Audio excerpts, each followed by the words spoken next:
Bonjour, chers amis de mon cœur.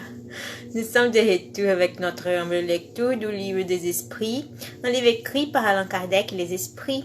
Aujourd'hui, nous allons répondre à quelques questions sur la transmigration progressive.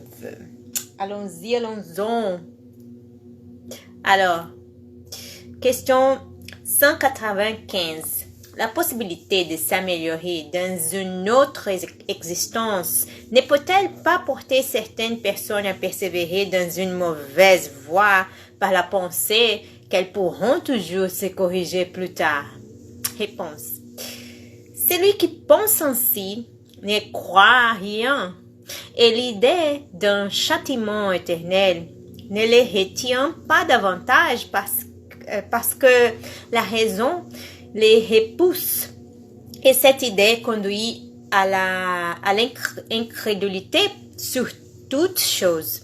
Si l'on avait employé que des moyens rationnels pour conduire les hommes, il n'y aurait pas autant de sceptiques. Un esprit imparfait peut, en effet, penser comme tous les dits pendant sa vie corporelle. Mais une fois dégagé de la matière, il pense autrement, car il s'aperçoit bientôt qu'il a fait un faux calcul, et c'est alors qu'il apporte un sentiment contraire dans une nouvelle existence. C'est ainsi que s'accomplissent les progrès. Et voilà pourquoi vous avez sur la terre des hommes plus avancés les uns que les autres. Les uns ont déjà une expérience que d'autres n'ont pas encore, mais qu'ils s'acquerront peu à peu. Il dépend d'eux d'avancer leur progrès ou de les retarder indéfiniment.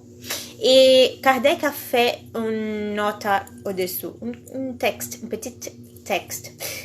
L'homme qui a une mauvaise position désire en changer le plus tôt possible. Celui qui est persuadé que les tribulations de cette vie sont la conséquence de ses imperfections cherchera à s'assurer une nouvelle existence moins pénible. Et cette pensée les détournera plus de la voie du mal que celle du feu éternel auquel il ne croit pas. Eh bien, mes amis, nous avons terminé notre lecture pour aujourd'hui. Dans la prochaine vidéo, nous répondrons à plus de questions sur les mêmes sujets, et y compris celle-ci. Les esprits ne pouvant s'améliorer qu'en subissant les tribulations de l'existence corporelle, il s'ensuivrait que la vie matérielle serait une sorte d'étamine ou d'épuratoire par d'où doivent passer les êtres du monde spirit pour arriver à la perfection? C'est une bonne question, c'est vrai. Alors,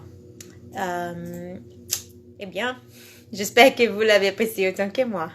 Que Dieu vous bénisse tous. Bisous, mes amis. À la prochaine fois.